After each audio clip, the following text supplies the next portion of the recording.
তোমার জ্ঞানে তোমাকে বাধা দিবে। মানুষের অন্তরে আঘাত দিও না, এমন কাজ করিও না, মানুষের চোখের পানির কারণ হইও না। এই জ্ঞান আপনাকে বাঁচাবে দুনিয়াতেও, এই জ্ঞান আপনাকে বাঁচাবে আখিরাতেও। সুবহানাল্লাহ। খেয়াল করবেন, শান্তি যখন আমাদের দরকার হয়, শান্তি যদি আমাদের দরকার হয়, শান্তি থাকে কোথায়? মন গড়ে। এই শান্তিটার মনের ঘরটা আমরা অন্যের চিন্তায়, অন্যের কথায়, অন্যের ভাবনায়, অন্যের চাওয়ায়, স্বপ্ন ইচ্ছা সবকিছু দিয়ে আমরা এমন ভাবে সাজিয়েছি, রবের রহমত সেখানে আমরা আশা করি না, আশার ব্যবস্থা করি না। যদি সত্যিকার শান্তিতে থাকতে চান, এই অন্তর থেকে সমস্ত দুঃখ কষ্ট সবাইকে মাফ করে দিয়ে, সবকিছুকে পরিবর্তন করে পরিষ্কার করে দিয়ে আপনার অন্তরের মধ্যে নবীর প্রেমের জায়গা করে নিন, আল্লাহর প্রেমের জায়গা করে নিন। বিশ্বাস করেন ভাইয়েরা, আপনি সবাই আপনাকে কষ্ট দিল, আপনার মন কখনো কষ্টে আঘাতে ভেঙে যাবে না। যত গুনাহ কমবে তত জীবন স্মুথ হবে। সুবহানাল্লাহ। যত গুনাহ কমবে তত অন্তরে শান্তি আসবে। সুবহানাল্লাহ। যত গুনাহ কমবে তত আপনার রুজি রোজগারের মধ্যে বরকত আসবে। সুবহানাল্লাহ। যত গুনাহ কমবে তত আপনার সাথে আপনার রবের সম্পর্কটা আস্তে আস্তে মজবুত হতে থাকবে। সুবহানাল্লাহ। জীবনে একটা মাইন্ড সেটআপ বসে আছে, সফলতা করতে গেলে আমাদেরকে পড়ালেখা করতে হবে, আর পড়ালেখার মধ্যে আমাদেরকে গোল্ডেন এ প্লাস আনতেই হবে। আমার কথায় গিয়ে কষ্ট নেবেন না, কারণ আপনারা সবাই শিক্ষিত মানুষ। একটু যদি প্লাস মাইনাস দিয়ে হিসাব করে দেখেন, তাহলে আপনারা নিজেরাই বুঝতে পারবেন আমাদেরকে গোল্ডেন এ প্লাস আনতেই হবে। এবার যখন আমার ভাই আমার বোন যখন পড়তে বসলো, মা বাবাও প্রেসার দেয়, শিক্ষকরাও প্রেসার দেয়, আত্মীয় স্বজনও প্রেসার দেয়, সবাই প্রেসার দিতে লাগলো। প্রেসারটা কি জ্ঞান অর্জনের জন্য দিচ্ছে নাকি গোল্ডেন এ প্লাসের জন্য? আমি শুনি নাই, আর একটু জোরে। প্রেসারটা, চাপটা কিসের জন্য দিচ্ছে? জ্ঞান অর্জনের জন্য নাকি গোল্ডেন এ প্লাসের জন্য? সবাই বলতে সময় এটাই বলছে, তোমাকে গোল্ডেন এ প্লাস আনতেই হবে। এবার বাবা বলছে, মা বলছে, ভাইয়া বলছে, তুই যদি এবার গোল্ডেন এ প্লাস পাস, তোকে আমি একটা আইফোন কিনে দিব। কি পাইলে? গোল্ডেন এ প্লাস এর জন্য লিখতে হবে, লেখার জন্য সেটা মুখস্থ করতে হবে, এটা ব্রেনে রাখতে হবে। ভাইয়া, ব্রেনে ধারণ করা এক কথা, মনে ধারণ করা ভিন্ন কথা। এবার আমরা যখন আমাদের ছেলে মেয়েদেরকে, ভাই বোনদেরকে গোল্ডেন এ প্লাস এর সেই শব্দটা মাথায় বসাই দিয়েছি, এবার তার একটা প্রতিযোগিতায় নেমে গিয়েছে। এই প্রতিযোগিতার নামতে গিয়ে জ্ঞান অর্জন করেছে কতটুক, যতক্ষণ পর্যন্ত লিখবে। সেজন্য 9-এ কি লিখেছে ইন্টারে আর মনে নাই, ইন্টারে কি লিখেছে সেটা ডিগ্রিতে মনে নাই, ডিগ্রিতে কি লিখেছে সেটা আর অনার্সে গিয়ে মনে নাই। বাস যখনের জন্য যখন যতটুকু দরকার লিখেছি, বাস লিখেছি, এটা আর মনে রাখার দরকার নাই। ভাইয়া, পড়ালেখা তো এটা ছিল না। পড়ালেখা কি? পড়ালেখা মানে জ্ঞান, জ্ঞান মানে আলো, আলো মানে অন্ধকারকে দূর করা। কোন অন্ধকার? ঘরের অন্ধকার না, না। অন্ধকার মানে জীবনের অন্ধকার, অভদ্রতার অন্ধকার, অহংকারের অন্ধকার, হিংসার অহংকার, বেয়াদবির অহংকার, বেয়াদবির অন্ধকার, হিংসার অন্ধকার। এই সমস্ত অন্ধকারকে দূর করে নিজের ভিতরে একটা মানুষের প্রদীপ জ্বালানো, যে মানুষের প্রদীপের মধ্যে তার চেহারা দিয়ে, তার জবান দিয়ে, তার চোখ দিয়ে, তার হাসি দিয়ে, তার ব্যবহার দিয়ে এমন ভাবে সমাজের মধ্যে ফুসফুটিত হবে আলো, যে আলো দিয়ে এলাকার মানুষ পর্যন্ত তাকে বলতে হবে এটা একটা ফেরেশতা, এটা সাধারণ কোনো মানুষ না। আরে তার কথাগুলো একটু দেখো না, শুনলেই শুনতে মন চাই। তার ব্যবহারটা দেখো না, আরে এত কত সুন্দর একটা সুন্দর চরিত্রের মানুষ। যে জ্ঞানটা ভিতরের অমানুষটাকে মেরে ফেলে ভিতরে একটা মানুষ পয়দা করে, এটার নাম হচ্ছে জ্ঞান। যে জ্ঞানে শিক্ষা দিবে মা বাবার সাথে কিভাবে কথা বলতে হয়। কষ্ট পাচ্ছেন আমার কথা? যে জ্ঞানে শিক্ষা দিবে বড়দের সাথে কিভাবে কথা বলতে হয়, যে জ্ঞানে শিক্ষা দিতে, যে জ্ঞানে শিক্ষা দিবে কারো যদি বাবা না থাকে, অভিভাবক হিসেবে তাদের প্রাপ্য সম্পদ কিভাবে তাদেরকে বুঝাই দিতে হয়। যে জ্ঞানে শিক্ষা দিবে তোমার সামনে লক্ষ টাকা পড়ে আছে অন্যের হক, চাইলে তুমি নিয়ে ফেলতে পারো, তোমার জ্ঞানে তোমাকে বাধা দিবে। মানুষের অন্তরে আঘাত দিও না, এমন কাজ করিও না, মানুষের চোখের পানির কারণ হইও না। এই জ্ঞান আপনাকে বাঁচাবে দুনিয়াতেও, এই জ্ঞান আপনাকে বাঁচাবে আখিরাতেও। সুবহানাল্লাহ। এবার আপনি একটু ঠান্ডা মাথায় একটু খেয়াল করেন, কারো পক্ষে যাওয়ার দরকার নেই, বিপক্ষেও যাওয়ার দরকার নেই। একটা কথা মনে রাখবেন, নিজে বাঁচলে বাপের নাম। আগে নিজে বাঁচতে হবে, তারপর অন্যকে বাঁচানো। আর একটু জোরে বলেন। কষ্ট পাচ্ছেন আমার কথায়? এবার দেখেন, আমাদের সমস্ত পৃথিবী ধ্বংসের দিকে চলে যাচ্ছে। টাকাওয়ালারা আরো টাকাওয়ালা হয়, গরিবরা আরো গরিব হতে আছে। ব্যালেন্সটা তো নষ্ট হয়ে গেল। ব্যাপারটা কি? এবার ইসলাম বলে যে আমি জাকাতের সিস্টেম চালু করেছি। মনে রাখবেন ভাইরা, যদি সত্যিকার ভাবে ইসলামী যে জাকাতের ফর্মুলা আছে, এটা যদি আমরা আমাদের জায়গায় প্রতিষ্ঠা করার মতো করতে পারতাম, এখানে অভাবী বলতে কোনো শব্দ থাকতো না। এবার আমার ভাইয়ের, আমার বোনের আমাকে প্রশ্ন করবেন, ভাইয়া আপনি বলছেন কথাটা মেনে নিলাম সাময়িক সময়ের জন্য, কিন্তু আমার পক্ষে কি সম্ভব সারা বিশ্ব পাল্টানো? আমার পক্ষে কি সম্ভব সারা বাংলাদেশ কভার দেওয়া? আমার পক্ষে কি সম্ভব সারা চট্টগ্রামকে কভারেজে আনা? আমার পক্ষে কি সম্ভব শিক্ষা পদ্ধতি পাল্টায় দেওয়া? আমার পক্ষে কি সম্ভব স্কুল মাদ্রাসা চেঞ্জ করে ফেলা? আমার পক্ষে কি সম্ভব যে সূচিপত্র পাল্টায় দেওয়া? আমি বলি যে না ভাই, আপনার পক্ষে সম্ভব না, বোন আপনার পক্ষে সম্ভব না। তা হাউ ক্যান, আমি কিভাবে পারবো? আমি বললাম ছোট্ট একটা কথা বলি, ওই শিক্ষাটা ঘরে নিয়ে আসেন। সুবহানাল্লাহ। ওই শিক্ষাটা ঘরে নিয়ে আসেন। সুবহানাল্লাহ। 100টা ফ্যামিলি যদি 100 জন অভিভাবক 100 জন দায়িত্ব নিয়ে যদি শিক্ষাটা ঘরে নিয়ে আসে, অন্তত 100টা ফ্যামিলির ভিতরে তো আলোটা জ্বলবে। সুবহানাল্লাহ। শুরু যে কোনো জিনিস একজনকে দিয়ে করতে হয়, আপনাকে দিয়ে শুরু করতে হবে। আর একটু জোরে বলেন। আমি আমার ভাই বোনদেরকে বলবো, আমার অভিভাবক ভাই বোনদেরকে বলবো, ওই শিক্ষাটা ঘরে নিয়ে আসেন। এবার আমার ভাই বোন প্রশ্ন করবেন, সেই শিক্ষাটা আমি পাবো কোথায়? আমি তো ইসলাম সম্পর্কে তেমন জানি না, ইসলাম সম্পর্কে আমি তেমন পড়ি না, কিংবা আমি কোরআন হাদিস তো তেমন অধ্যয়ন করার কোনো ক্ষমতা আমার কাছে নেই, যেহেতু আমি অ্যারাবিক জিনিসটা আমি বুঝি না। আমি শ্রদ্ধার সাথে এতটুকু বলবো, আপনি শুধু এতটুকু কাজ করেন প্রাথমিকভাবে, আপনার সন্তানের অন্তরে যে কোনো ভাবে 2টা জিনিস ঢুকাই দেন।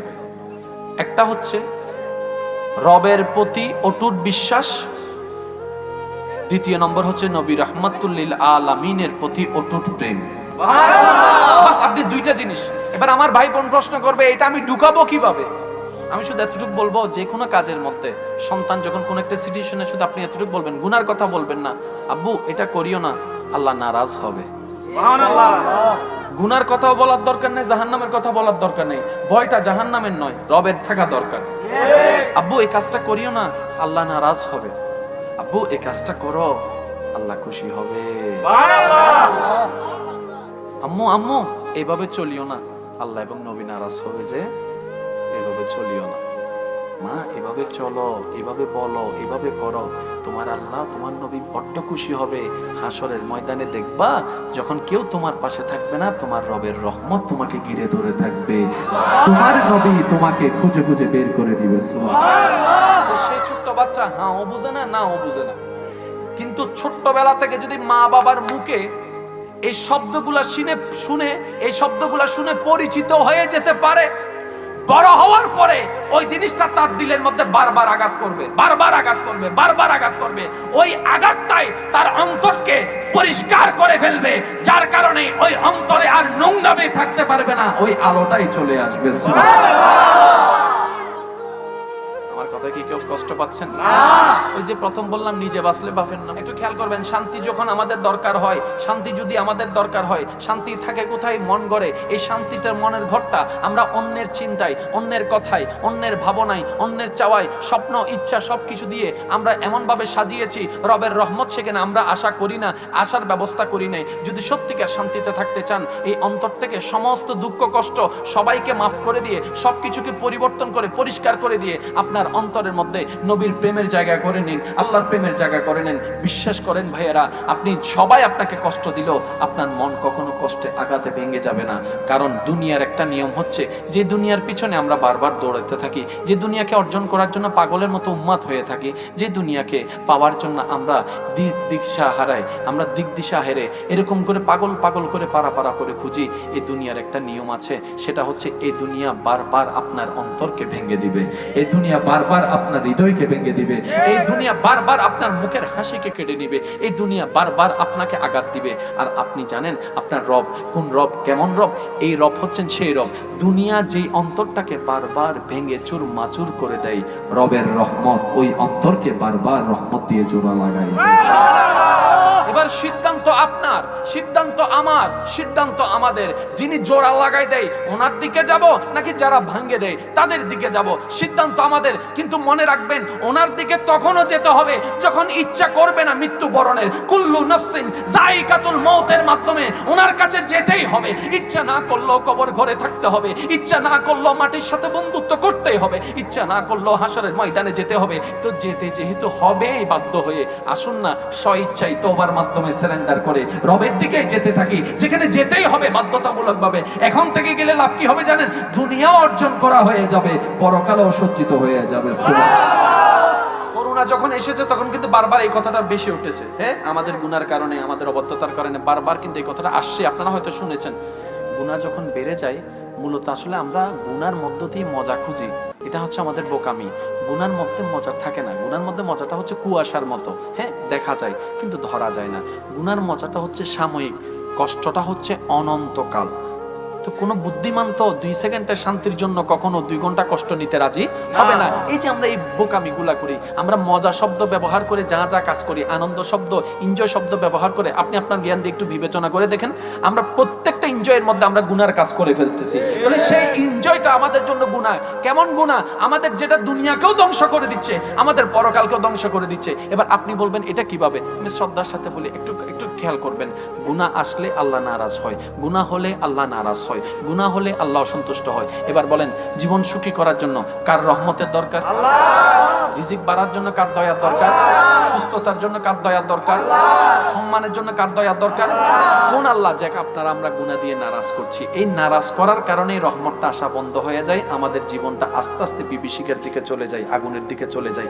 বাহির থেকে আগুন দেখা যায় না, কিন্তু ভিতরে ভিতরে আগুনটা জ্বলতেই থাকে। যদি সেই আগুন নিভাতেই মন চায়, আপনার দেহের মধ্যে, আপনার মন রাজ্যে যদি একটা সুন্দর শান্তির বাগান বানাতে চান, একটা কাজ করেন। তো গুনাহ থেকে তো আমরা বাঁচতে পারবো না, সেটা রব ভালো করে জানে।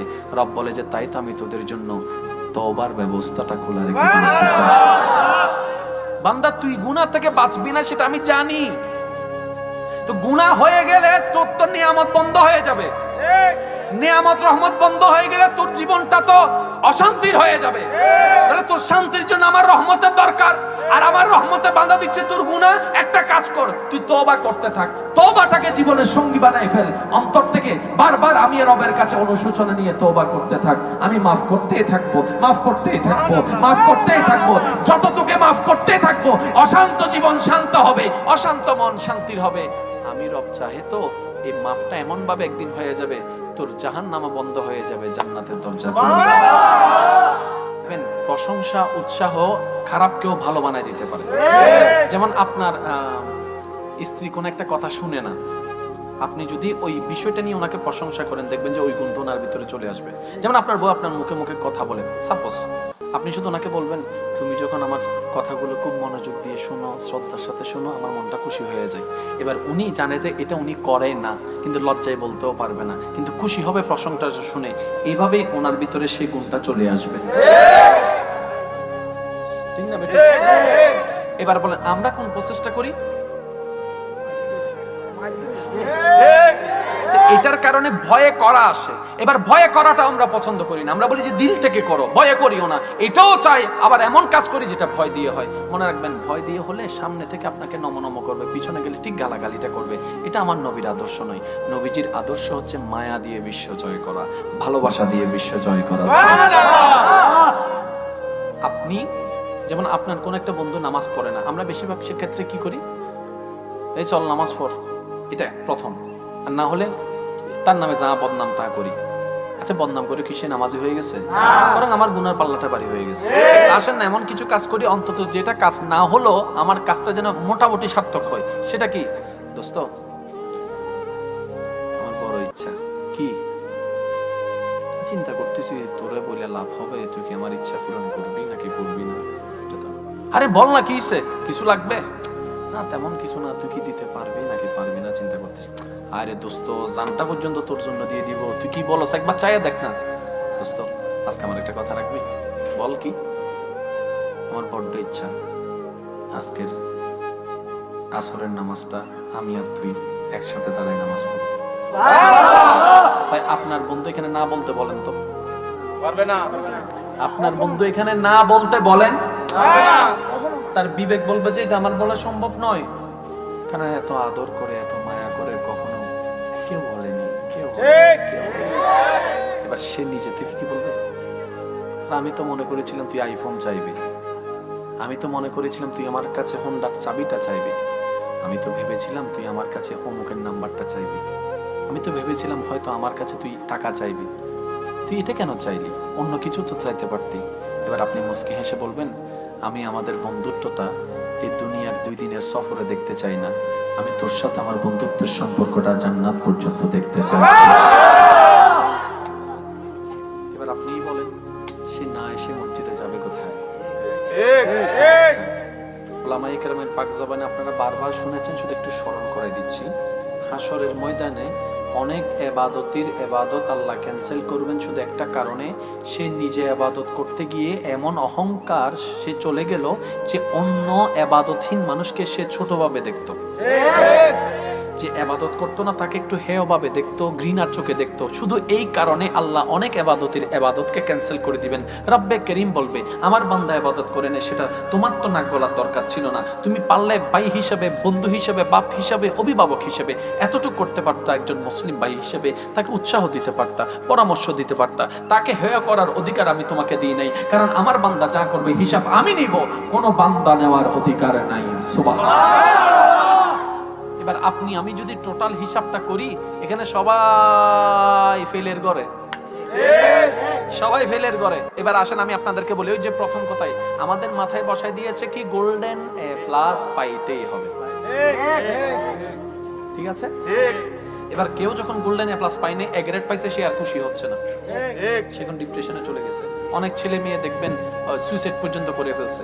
আর আমাদের আশেপাশের তো কিছু আছে, এমনি খোঁজ খবর নিবে না, রেজাল্ট দেওয়ার আগে তাদের ফোন চলে আসবে, কি রে তোর রেজাল্ট কি, রে তোর খবর কি।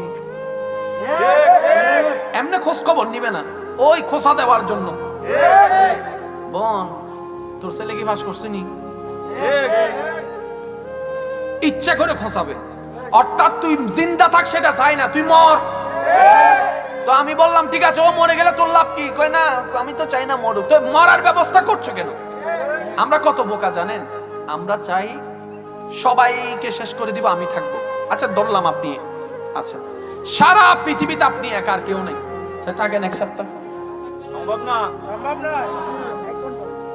আপনি চাইলেও পারবেন না। সারা পৃথিবী যদি আপনাকে দিয়ে দেওয়া হয়, আপনি পারবেন না। এখানে ঘর আছে, গাড়ি আছে, বাড়ি আছে, সব আছে, কিন্তু আপনি পারবেন না। তাহলে আপনি আমি দেখেন, মানুষ ছাড়া থাকতেও পারবো না, আবার মানুষের মাঝে থাকতেও পারি না। এটা কেমন বোকামি। সেজন্য আমি সবাইকে বলি, 2 দিনের দুনিয়া তো, অর্ধেক সময় শেষ, বাকি আছে অল্প। শুয়ে যান, চুপ হয়ে যান, ধৈর্য ধরে একদম চুপ হয়ে যান। আপনার খুশির জন্য, আনন্দের জন্য প্রতিবাদেরও দরকার নেই, গালাগালিরও দরকার নেই, বকার জোকারের দরকার নেই, কাউকে কষ্ট দেওয়ারও দরকার নেই, বলারও দরকার নেই। একদম চুপ হয়ে যান। আর আছে কয়দিন মাত্র, 2-3 দিন আর কি। চুপ হয়ে যান। আপনি এই দুনিয়ার সুখ দুঃখের মাঝখানে সুখটাকে চাইেন না, আপনি ওই জগতের সুখ চান যেখানে দুঃখ বলতে কোনো শব্দ নেই। আপনি ওইটা চান, আপনি ওইটা চান। একদম মাথায় এবং মনে বসাই ফেলেন, আমার দুনিয়াতে কিচ্ছু দরকার নেই, কোনো চাওয়া নেই, কোনো সুখ নেই, কিচ্ছু নেই। আমি শুধু একটা রোবট, আমি চলবো, আমার রবকে খুশি করা আমার লক্ষ্য, আমার রবকে খুশি করা আমার লক্ষ্য, আমার আর কোনো লক্ষ্য নাই। আমি স্বামী হিসেবে যা করার আমি করে যাব, আমি স্ত্রী হিসেবে যা করার করে যাব, আমি ভাই হিসেবে যা করার করে যাব, আমার দায়িত্ব আমি পালন করব। কিন্তু আমি কারো থেকে কিচ্ছু চাই না, আশাও করি না। আমাকে যা দিবে আমার রব্বুল আলামিন দান করবেন। সুবহানাল্লাহ। এবার রব আপনাকে কি দিবেন জানেন? উলামায়ে কেরাম বারবার বলেন, বেগাইরে হিসাব। প্রত্যেকটা ইবাদতের সওয়াব নির্ধারিত আছে। একমাত্র ধৈর্য এমন একটা নিয়ামত যেটার জন্য রব্বে করিম বলেছেন, বেগাইরে হিসাব, আমি রব হিসাব ছাড়াই আমার বান্দাকে দান করতে থাকবো। সুবহানাল্লাহ। তাদের বিষয়টা বড় আশ্চর্যকর। কিরকম?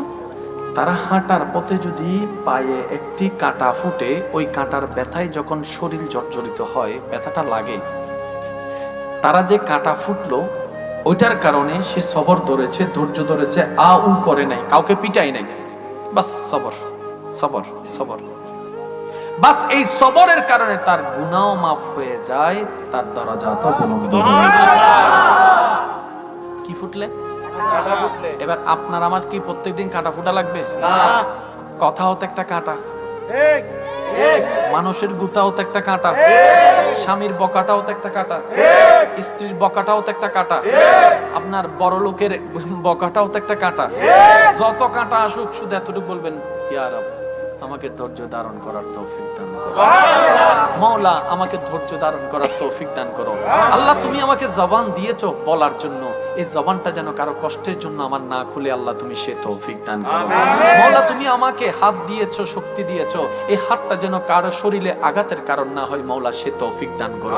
এবং আপনি যখন চুপ হয়ে যাবেন তখন দেখবেন আপনার উপর কথা বেড়ে গিয়েছে, বদনাম বেড়ে গিয়েছে, কষ্ট বেড়ে গিয়েছে, খোঁচা বেড়ে গিয়েছে, সবাই আপনাকে নিয়ে হাসি ঠাট্টা করবে, বোকা বলবে, আপনাকে এই বলবে সে বলবে, হাজার কথা। যখন দেখবেন সিচুয়েশন এই পর্যায়ে চলে যাচ্ছেন, তাহলে বুঝে নেবেন আপনি আপনার রবের প্রিয় হওয়ার দিকে এগিয়ে যাচ্ছেন। কারণ এই পৃথিবীতে যারাই রবের প্রিয় হয়েছে তারাই বদনামের শিকার হয়েছে। এই পৃথিবীতে যারাই রবের প্রিয় হয়েছে তারাই কলঙ্কের শিকার হয়েছে। এই পৃথিবীতে যারা রবের প্রিয় হয়েছে তারাই কষ্টের শিকার হয়েছে। একটু দেখেন না, ইব্রাহিম নবী আল্লাহর প্রিয় বান্দা, কিন্তু আগুনের মধ্যে ওনাকে পড়তে হয়েছে। সুবহানাল্লাহ। একটু দেখেন না, হযরত আইয়ুব আলাইহিস সালাম আল্লাহর একজন প্রিয় বান্দা, সারা শরীরের মধ্যে রোগাক্রান্ত হয়ে হাজার মানুষে হাজার কথা বলেছে। আর এই দুনিয়া আবার কেমন নবী, নিজের উপকারই করতে পারে না, মানুষের উপকার কি করবে? আরে নিজের জন্য দোয়া করে শরীরটা ভালো করতে পারে না, উনি আবার মানুষকে কিভাবে দিনের দাওয়াত দেয়? সব বউতাবি ভণ্ডামি, হাজার জন হাজার কথা বলেছে, সব কথা শুনেছে, ধৈর্য ধারণ করেছে, ধৈর্য ধারণ করেছে। আইয়ুব নবীর জীবনী দেখেন, ধৈর্য আর ধৈর্য। ইব্রাহিম নবীর জীবনী দেখেন, ধৈর্য আর ধৈর্য। মরিয়ম আলাইহিস সালামের জীবনী দেখেন, ধৈর্য আর ধৈর্য। আসিয়া আলাইহিস সালামের জীবনী দেখেন, ধৈর্য আর ধৈর্য। হাজার অপবাদ, হাজার কথা, হাজার কথা। সমস্ত সৃষ্টির শ্রেষ্ঠ আশরাফুল মখলুকাত, আর আশরাফুল মখলুকাতের মধ্যে সবচেয়ে বড় রত্ন হচ্ছে আমাদের নবী রাহমাতুল লিল আলামিন। সুবহানাল্লাহ। ওই নবী রাহমাতুল লিল আলামিনের জীবনের মধ্যে দেখেন, জাদুঘর পর্যন্ত বলতে তারা দ্বিধাবোধ করে নাই। নবীর নামে কত কথা রটাইছে, নবী সহ্য করে নিয়েছেন। নবীর জন্মভূমিতে নবীকে অত্যাচার করা হয়েছে মক্কাতে, নবী ধৈর্য ধরে সহ্য করে নিয়েছেন। তাদেরকে মুক্ত করে দেওয়ার জন্য, হিংসা থেকে বাঁচার জন্য উনি মদিনায় সফর করে গিয়েছেন বাবার জন্মভূমি ফেলে, তারপরও তারা ক্ষান্ত হয় নাই। নবীর আল্লাহর যত প্রিয় বান্দা সবাই কষ্ট পেয়েছেন, কষ্ট পেয়েছেন, কষ্ট পেয়েছেন, ধৈর্য ধরেছেন, কষ্ট পেয়েছেন, ধৈর্য ধরেছেন, কষ্ট পেয়েছেন, ধৈর্য ধরেছেন।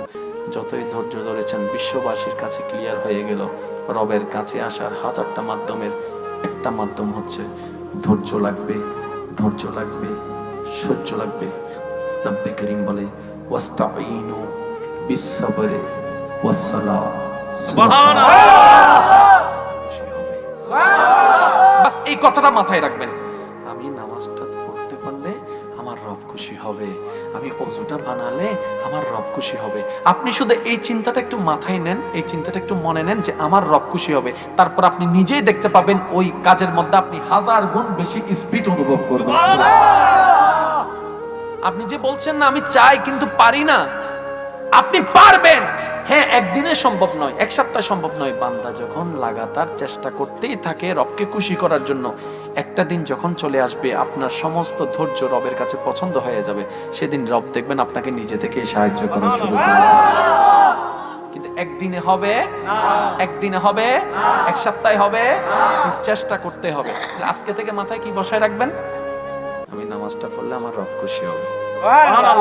এবার কেউ আপনাকে ঘুষ দিচ্ছে, শুধু আপনি এতটুকু টাকার দিকে তাকাই, আমার রব কি খুশি হবে নাকি নারাজ হবে? শুধু এতটুকু বলেন, কারো থেকে কিচ্ছু জিজ্ঞেস করার দরকার নেই, দেখবেন আপনার মনে আপনার সাথে কথা বলবে। আর একটু জোরে বলেন না।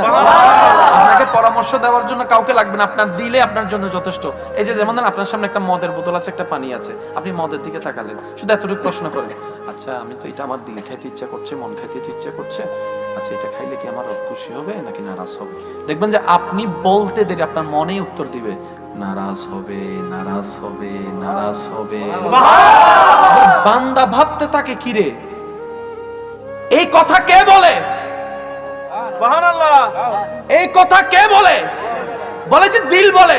তো দিল, তুই যে কথা বলিস কখনো তো খেয়ালই করলাম না। দিলে বলে যে আমার কথা তো তুই কখনো খেয়ালই করিসনি, তুই অন্যকে ব্যবহার করেছিস আমাকে দিয়ে, কিন্তু নিজের জন্য ব্যবহার করিসনি। আর আমার থেকে একবার জিজ্ঞেস কর না, আমি তোকে সব বলে দিব, সব বলে দিব। সুবহানাল্লাহ। কারণ আমি দিল জানি রব কোনটাতে খুশি হয়। সুবহানাল্লাহ। আচ্ছা এবার আসেন, এই যে সন্তান যখন টাকা কামায়, আমাদের সমাজের একটা নিয়ম হয়ে গিয়েছে, কেউ কষ্ট নেবেন না আল্লাহর ওয়াস্তে, বাবা টাকা কামায় সন্তানকে চালায়। একটা পর্যায়ে সন্তান বড় হতে থাকে, বাবা আস্তে আস্তে বৃদ্ধ হতে থাকে। এবার সংসার কার হাতে? সন্তানের হাতে। আর আমাদের সমাজ কেমন জানি একটা মেন্টালিটি হয়ে গিয়েছে, টাকা যার হাতে পাওয়ার তার হাতে। টাকা যদি ছোট ভাইও কামায়, বড় ভাইয়ের দাম কিন্তু সমাজে পরিবার আর দেয় না। ওই বড় ভাইকে, বড় ভাইয়ের বউকে আর কিন্তু সমাজে মূল্যায়ন করে না। সবাই কেমন জানো ওই যে টাকা কামায় তার প্রতি একটা জিনিস থাকে, এটা বেইনসাফি, এটা বড় বড় বেইনসাফি, এই জিনিসটা ঠিক নয়, এটা আল্লাহ নারাজ হয়ে যায়। আমি শ্রদ্ধার সাথে বলি, সন্তান টাকা কামানো শুরু করেছে, এবার বাবা অবসরে গিয়েছে, কিংবা দোকান ছিল, ব্যবসা ছিল, সন্তানদের করে দিয়েছে, এবার বাবা রেস্টে গিয়েছে। এবার সেই বাবাকে ভিক্ষুকের মতো হাত পেতে থাকতে হয়। সে বাবার বড় গলায় কথা বলতে পারে না, ডাক দিতে পারে না, কারণ বাবার ভিতরে একটা কাজ করে, ওরা তো বড় হয়েছে। আমি শ্রদ্ধার সাথে একটা কথা বলি, সন্তান যতই বড় হোক, যতই কোটিপতি হোক, কখনোই মা বাবার চাইতে বড় হয় নাই, হতে পারবে না। মা বাবা যতক্ষণ বেঁচে থাকবে, ও আমার ভাইয়েরা, ও আমার বোনেরা, মন মত মানুক না মানুক, একটা কথা বলবেন, আমার মা বাবা যতদিন বেঁচে থাকবে, এই ঘরের মালিক, এই ঘরের কর্তা আমার বাবা, আমার মা। কারণ তারা সারা জীবন বেঁচে থাকবে না। আপনি যদি শুধু ওনাদের মনটাকে একটু খুশি করতে পারেন, এদিকে রব খুশি হয়ে যাবে। এবার 2022 সালে আপনি যে আপনার মা বাবাকে সম্মান দিয়ে খুশি করেছেন, রবের দরবারে সেটা জমা হয়ে গিয়েছে। এবার যখন আপনি ওই 50 সাল আসলো, তখন আপনার এগুলো মনে থাকবে না, কিন্তু আপনার রবের সবকিছু মনে থাকবে। আপনার রব ওই সম্মানের 10 গুণ বেশি আপনাকে আরো ব্যবস্থা করে দিয়েছে। আল্লাহ আমাদের সবাইকে বোঝার তৌফিক দান। আমি আবার একটু শুনতে চাই, আল্লাহ কি আমাদেরকে কষ্ট দেয় নাকি আমরা কষ্ট নিই? আল্লাহ কি আমাদের জীবন অগোছালো করে দিয়েছেন নাকি আমরা নিজেরাই অগোছালো করছি? তাহলে সব জায়গায় আমরা নিজেরাই দায়ী, আর যেখানে দায়ী সেখানেই অপরাধী, যেখানেই অপরাধী সেখানে তওবার দরকার। সেজন্য আমি শ্রদ্ধার সাথে সবার কাছে অনুরোধ করব, একটা কাজ অন্তত জীবনের সঙ্গী বানান, সেটা হচ্ছে রাত্রেবেলা ঘুমানোর আগে একটু ওযু করে নেবেন, ইনশাআল্লাহ। আর একটু রাত্রে ঘুমানোর আগে একটু ওযু করে নেবেন। ওযু করে শোয়ার পরে যত কাজকর্ম আছে, যা যা আছে, সবকিছু এক পর্যায়ে আপনি তো চোখ বন্ধ করতে যাবেন, ঘুমাতে যাবেন, ঠিক ওই মুহূর্তে আপনি আপনার জায়গা থেকে সর্বোচ্চ শ্রদ্ধা, ভালোবাসা, নম্রতা, ভদ্রতা দিয়ে, অনুশোচনা নিয়ে রবের কাছে আপনি শুধু নিজের অন্তরকে সারেন্ডার করবেন। আপনাকে দাঁড়াতেও হবে না, বসতে হবে না, আপনি শুয়ে আছেন ওখান থেকেও আপনি পারবেন। আপনি শুধু অন্তরটাকে একটু সারেন্ডার করবেন, ইয়া রাব্বুল আলামিন, ইয়া রাব্বাল আলামিন, ইয়া রাব্বাল আলামিন, আমি একজন পাপী এসেছি, তুমি ছাড়া তো আমার কেউ নাই মওলা। এই দুনিয়ার রং তামাশা মজায় নিতে গিয়ে অনেক অনেক পাপ করে তোমাকে নারাজ করে ফেলেছি মওলা, বুঝতে পারি নাই। থাকি তোমার জমিনে, দেওয়া তোমার শরীর মওলা, সবকিছুই তোমার, কিন্তু কেমন জানি ভুলে গিয়েছি মওলা, অনেক গুনাহ করেছি। তুমি তো রহমান, তুমি তো গফফার, তুমি তো রহিম, তুমি তো সত্তার, তুমি তো খালিক, তুমি তো মালিক। ও মওলা, তোমার কাছে না চাইলে কার কাছে চাইবো? তুমি ক্ষমা না করলে কে আমাকে ক্ষমা করবে মওলা? তুমি তো দয়াবান, একটু মাফ করে দাও না, একটু মাফ করে দাও না, একটু মাফ করে দাও না। ওয়া ইজ্জালামু আনফুসাহুম জাউকা ফাস্তাগফিরুল্লাহ ওয়াস্তাগফার লাহুমুর রাসূলু লাওয়াজাতুল্লাহ তাওয়াবার রহিমা।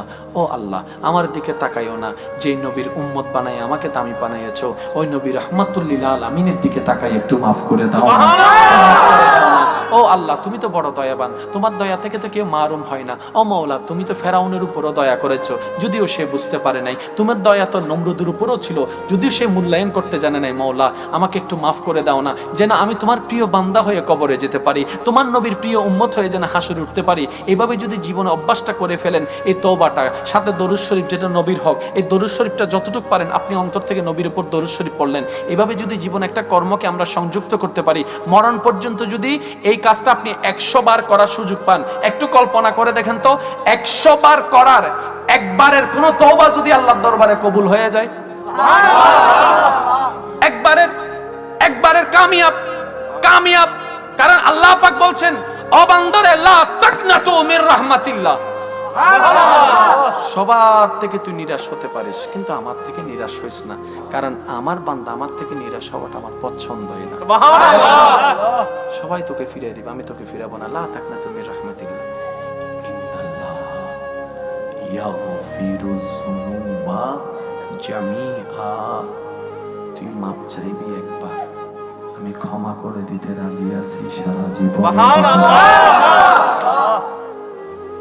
যত গুনাহ কমবে তত জীবন স্মুথ হবে, সুবহানাল্লাহ।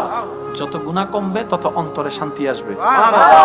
যত গুনাহ কমবে তত আপনার রুজি রোজগারের মধ্যে বরকত আসবে, সুবহানাল্লাহ। যত গুনাহ কমবে তত আপনার সাথে আপনার রবের সম্পর্কটা আস্তে আস্তে মজবুত হতে থাকবে। আল্লাহ পাক আমাদের জীবনে একটা মাইন্ড সেটআপ বসে আছে, সফলতা করতে গেলে আমাদেরকে পড়ালেখা করতে হবে, আর পড়ালেখার মধ্যে আমাদেরকে গোল্ডেন A+ আনতেই হবে। আমার কথায় গিয়ে কষ্ট নেবেন না, কারণ আপনারা সবাই শিক্ষিত মানুষ। একটু যদি প্লাস মাইনাস দিয়ে হিসাব করে দেখেন তাহলে আপনারা নিজেরাই বুঝতে পারবেন আমাদেরকে গোল্ডেন এ প্লাস আনতেই হবে। এবার যখন আমার ভাই আমার বোন যখন পড়তে বসলো, মা বাবাও প্রেসার দেয়, শিক্ষকরাও প্রেসার দেয়, আত্মীয় স্বজনও প্রেসার দেয়, সবাই প্রেসার দিতে লাগলো। প্রেসারটা কি জ্ঞান অর্জনের জন্য দিচ্ছে নাকি গোল্ডেন এ প্লাসের জন্য? আমি শুনি নাই, আর একটু জোরে। প্রেসারটা চাপটা কিসের জন্য দিচ্ছে? জ্ঞান অর্জনের জন্য নাকি গোল্ডেন এ প্লাসের জন্য? সবাই বলতে সময় এটাই বলছে তোমাকে গোল্ডেন এ প্লাস আনতেই হবে। এবার বাবা বলছে, মা বলছে, ভাইয়া বলছে তুই যদি এবার গোল্ডেন এ প্লাস পাস তোকে আমি একটা আইফোন কিনে দিব। কি পাইলে? গোল্ডেন এ প্লাস এর জন্য লিখতে হবে, লেখার জন্য সেটা মুখস্থ করতে হবে, এটা ব্রেনে রাখতে হবে। ভাইয়া ব্রেনে ধারণ করা এক কথা, মনে ধারণ করা ভিন্ন কথা। এবার আমরা যখন আমাদের ছেলে মেয়েদেরকে ভাই বোনদেরকে গোল্ডেন এ প্লাসের সেই শব্দটা মাথায় বসাই দিয়েছি, এবার তার একটা প্রতিযোগিতায় নেমে গিয়েছে। এই প্রতিযোগিতার নামতে গিয়ে জ্ঞান অর্জন করেছে কতটুক, যতক্ষণ পর্যন্ত লিখবে। সেজন্য 9-এ কি লিখেছে ইন্টারে আর মনে নাই, ইন্টারে কি লিখেছে সেটা ডিগ্রিতে মনে নাই, ডিগ্রিতে কি লিখেছে সেটা আর অনার্সে গিয়ে মনে নাই। বা যখনের জন্য যখন যতটুকু দরকার লিখেছি বাস লিখেছি, এটা আর মনে রাখার দরকার নাই। ভাইয়া পড়ালেখা তো এটা ছিল না। পড়ালেখা কি? পড়ালেখা মানে জ্ঞান, জ্ঞান মানে আলো, আলো মানে অন্ধকারকে দূর করা। কোন অন্ধকার? ঘরের অন্ধকার না, না। অন্ধকার মানে জীবনের অন্ধকার, অভদ্রতার অন্ধকার, অহংকারের অন্ধকার, হিংসার অহংকার, বেয়াদবির অহংকার, বেয়াদবির অন্ধকার, হিংসার অন্ধকার। এই সমস্ত অন্ধকারকে দূর করে নিজের ভিতরে একটা মানুষের প্রদীপ জ্বালানো, যে মানুষের প্রদীপের মধ্যে তার চেহারা দিয়ে, তার জবান দিয়ে, তার চোখ দিয়ে, তার হাসি দিয়ে, তার ব্যবহার দিয়ে এমন ভাবে সমাজের মধ্যে প্রস্ফুটিত হবে আলো, যে আলো দিয়ে এলাকার মানুষ পর্যন্ত তাকে বলতে হবে এটা একটা ফেরেশতা, এটা সাধারণ কোনো মানুষ না। আরে তার কথাগুলো একটু দেখো না, শুনলেই শুনতে মন চাই। তার ব্যবহারটা দেখো না, আরে এত কত সুন্দর একটা সুন্দর চরিত্রের মানুষ। যে জ্ঞানটা ভিতরের অমানুষটাকে মেরে ফেলে ভিতরে একটা মানুষ পয়দা করে, এটার নাম হচ্ছে জ্ঞান। যে জ্ঞানের শিক্ষা দিবে মা বাবার সাথে কিভাবে কথা বলতে হয়। কষ্ট পাচ্ছেন আমার কথা? যে জ্ঞানের শিক্ষা দিবে বড়দের সাথে কিভাবে কথা বলতে হয়, যে জ্ঞানের শিক্ষা দিতে, যে জ্ঞানের শিক্ষা দিবে কারো যদি বাবা না থাকে, অভিভাবক হিসেবে তাদের প্রাপ্য সম্পদ কিভাবে তাদেরকে বুঝাই দিতে হয়। যে জ্ঞানের শিক্ষা দিবে তোমার সামনে লক্ষ টাকা পড়ে আছে অন্যের হক, চাইলে তুমি নিয়ে ফেলতে পারো, তোমার জ্ঞানে তোমাকে বাধা দিবে। মানুষের অন্তরে আঘাত দিও না, এমন কাজ করিও না, মানুষের চোখের পানির কারণ হইও না। এই জ্ঞান আপনাকে বাঁচাবে দুনিয়াতেও, এই জ্ঞান আপনাকে বাঁচাবে আখিরাতেও। এবার আপনি একটু ঠান্ডা মাথায় একটু খেয়াল করেন, কারো পক্ষে যাওয়ার দরকার নেই, বিপক্ষেও যাওয়ার দরকার নেই। একটা কথা মনে রাখবেন, নিজে বাঁচলে বাপের নাম। আগে নিজে বাঁচতে হবে, তারপর অন্যকে বাঁচানো। আর একটু জোরে বলেন, কষ্ট পাচ্ছেন আমার কথায়? এবার দেখেন আমাদের সমস্ত পৃথিবী ধ্বংসের দিকে চলে যাচ্ছে। টাকাওয়ালারা আরো টাকাওয়ালা হয়, গরিবরা আরো গরিব হতেই আছে। ব্যালেন্সটা তো নষ্ট হয়ে গেল। ব্যাপারটা কি? এবার ইসলাম বলে যে আমি জাকাতের সিস্টেম চালু করেছি। মনে রাখবেন ভাইরা, যদি সত্যিকার ভাবে ইসলামী যে জাকাতের ফর্মুলা আছে এটা যদি আমরা আমাদের জায়গায় প্রতিষ্ঠা করার মতো করতে পারতাম, এখানে অভাবী বলতে কোনো শব্দ থাকতো না। এবার আমার ভাইয়ের আমার বোনের আমাকে প্রশ্ন করবেন, ভাইয়া আপনি বলছেন কথাটা মেনে নিলাম সাময়িক সময়ের জন্য, কিন্তু আমার পক্ষে কি সম্ভব সারা বিশ্ব পাল্টানো? আমার পক্ষে কি সম্ভব সারা বাংলাদেশ কভার দেওয়া? আমার পক্ষে কি সম্ভব সারা চট্টগ্রামকে কভারেজে আনা? আমার পক্ষে কি সম্ভব শিক্ষা পদ্ধতি পাল্টায় দেওয়া? আমার পক্ষে কি সম্ভব স্কুল মাদ্রাসা চেঞ্জ করে ফেলা? আমার পক্ষে কি সম্ভব যে সূচিপত্র পাল্টায় দেওয়া? আমি বলি যে না ভাই আপনার পক্ষে সম্ভব না, বোন আপনার পক্ষে সম্ভব না। তা হাউ ক্যান, আমি কিভাবে পারবো? আমি বললাম ছোট্ট একটা কথা বলি, ওই শিক্ষাটা ঘরে নিয়ে আসেন। সুবহানাল্লাহ। ওই শিক্ষাটা ঘরে নিয়ে আসেন। সুবহানাল্লাহ। 100টা ফ্যামিলি যদি 100 জন অভিভাবক 100 জন দায়িত্ব নিয়ে যদি শিক্ষাটা ঘরে নিয়ে আসে, অন্তত 100টা ফ্যামিলির ভিতরে তো আলোটা জ্বলবে। সুবহানাল্লাহ। শুরু যে কোনো জিনিস একজনকে দিয়ে করতে হয়। কথা বলেন না? আমাদের বাংলাদেশে যুদ্ধ হয়েছে, যে যুদ্ধগুলো সবগুলো একসাথে নামে নাই। প্রথমে একজন নামছে, প্রথমে 2 জন নামছে, তারপরে এইতে নামবি দেন আর কেন ভাইতাম চলছো না। দেখবেন এক অঘটন ঘটলে কেউ প্রতিবাদ করে না, একজন যখন করা শুরু করবে এ দর দর দর, শুরু সব সময়, জোরে বলেন শুরু সব সময়। এই জায়গায় আমরা একটু ফেল মেরে যাই, সেটা হচ্ছে যে আমি একা কি করব, এটাই ভুল কথা। আপনাকে দিয়েই শুরু করতে হবে। আর একটু জোরে বলেন। আমি আমার ভাই বোনদেরকে বলবো, আমার অভিভাবক ভাই বোনদেরকে বলবো, ওই শিক্ষাটা ঘরে নিয়ে আসেন। এবার আমার ভাই বোন প্রশ্ন করবেন, সেই শিক্ষাটা আমি পাবো কোথায়? আমি তো ইসলাম সম্পর্কে তেমন জানি না, ইসলাম সম্পর্কে আমি তেমন পড়ি না, কিংবা আমি কোরআন হাদিস তো তেমন অধ্যয়ন করার কোনো ক্ষমতা আমার কাছে নেই, যেহেতু আমি অ্যারাবিক জিনিসটা আমি বুঝি না। আমি শ্রদ্ধার সাথে এতটুকু বলবো, আপনি শুধু এতটুকু কাজ করেন প্রাথমিকভাবে, আপনার সন্তানের অন্তরে যে কোনো ভাবে দুইটা জিনিস ঢুকাই দেন। একটা হচ্ছে রবের প্রতি অটুট বিশ্বাস, দ্বিতীয় নম্বর হচ্ছে নবী রাহমাতুল লিল আলামিনের প্রতি অটুট প্রেম। বাস, আপনি দুইটা জিনিস। এবার আমার ভাই বোন প্রশ্ন করবে, এটা আমি ঢুকাবো কিভাবে? আমি শুধু এতটুকু বলবো, যে কোনো কাজের মধ্যে সন্তান যখন কোন একটা সিচুয়েশনে, শুধু আপনি এতটুকু বলবেন, গুনার কথা বলবেন না, আব্বু এটা করিও না, আল্লাহ নারাজ হবে। গুনার কথাও বলার দরকার নেই, জাহান্নামের কথা বলার দরকার নেই, ভয়টা জাহান্নামের নয়, রবের থাকা দরকার। আব্বু এই কাজটা করিও না, আল্লাহ নারাজ হবে। আব্বু এই কাজটা করো, আল্লাহ খুশি হবে। আম্মু আম্মু এইভাবে চলিও না, আল্লাহ এবং নবী নারাজ হবে, যে এভাবে চলিও না। মা এভাবে চলো, এভাবে বলো, এভাবে করো, তোমার আল্লাহ তোমার নবী বড্ড খুশি হবে। হাসরের ময়দানে দেখবা, যখন কেউ তোমার পাশে থাকবে না, তোমার রবের রহমত তোমাকে ঘিরে ধরে থাকবে, তোমার নবী তোমাকে খুঁজে খুঁজে বের করে দিবে। সুবহানাল্লাহ। সেই ছোট্ট বাচ্চা হ্যাঁ ও বুঝে না, না ও বুঝে না, কিন্তু ছোট্টবেলা থেকে যদি মা বাবার মুখে এই শব্দগুলা শুনে এই শব্দগুলা শুনে পরিচিত হয়ে যেতে পারে, বড় হওয়ার পরে ওই জিনিসটা তার দিলের মধ্যে বারবার আঘাত করবে, বারবার আঘাত করবে, বারবার আঘাত করবে। ওই আঘাতটাই তার অন্তরকে পরিষ্কার করে ফেলবে, যার কারণে ওই অন্তরে আর নোংরামি থাকতে পারবে না, ওই আলোটাই চলে আসবে। আমার কথা কি কেউ কষ্ট পাচ্ছেন?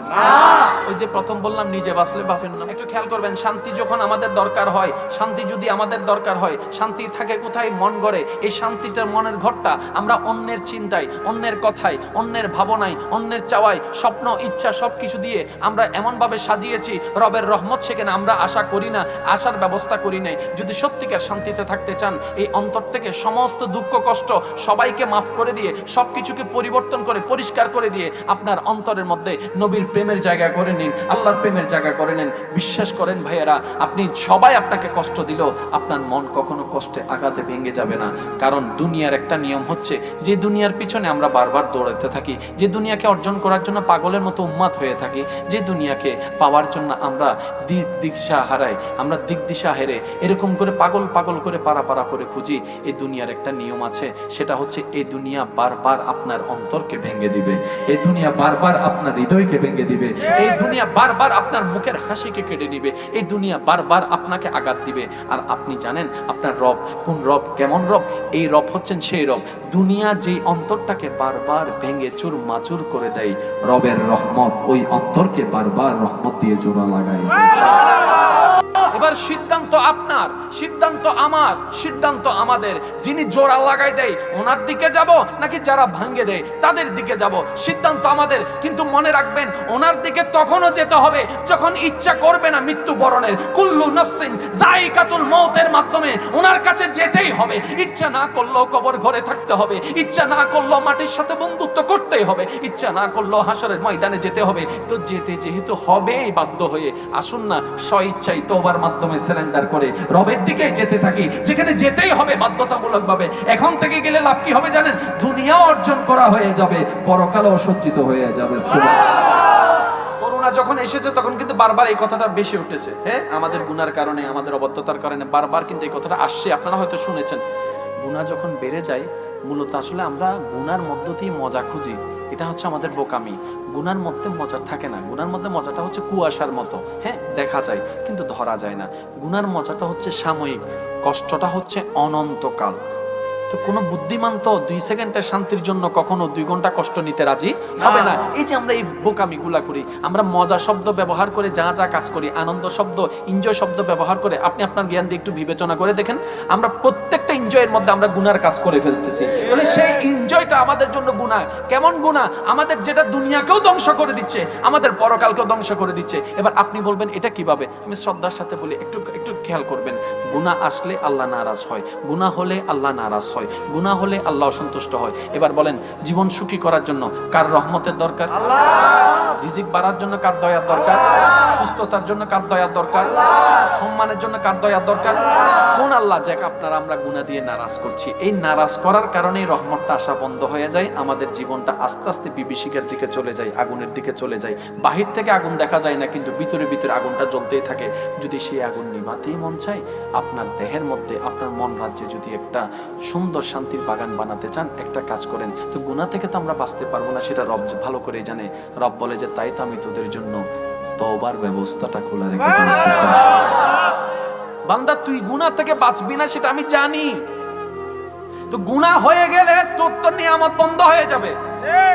নিয়ামত রহমত বন্ধ হয়ে গেলে তোর জীবনটা তো অশান্তির হয়ে যাবে। তাহলে তোর শান্তির জন্য আমার রহমতের দরকার, আর আমার রহমতে বাধা দিচ্ছে তোর গুনাহ। একটা কাজ কর, তুই তওবা করতে থাক, তওবাটাকে জীবনের সঙ্গী বানাই ফেল। অন্তর থেকে বারবার আমি রবের কাছে অনুশোচনা নিয়ে তওবা করতে থাক। আমি মাফ করতেই থাকবো, মাফ করতেই থাকবো, মাফ করতেই থাকবো। যত তোকে মাফ করতেই থাকবো, অশান্ত জীবন শান্ত হবে, অশান্ত মন শান্তির হবে। আমি রব চাহে তো এই মাফটা এমন ভাবে একদিন হয়ে যাবে, তোর জাহান্নামা বন্ধ হয়ে যাবে, জান্নাতের দরজা খুলে যাবে।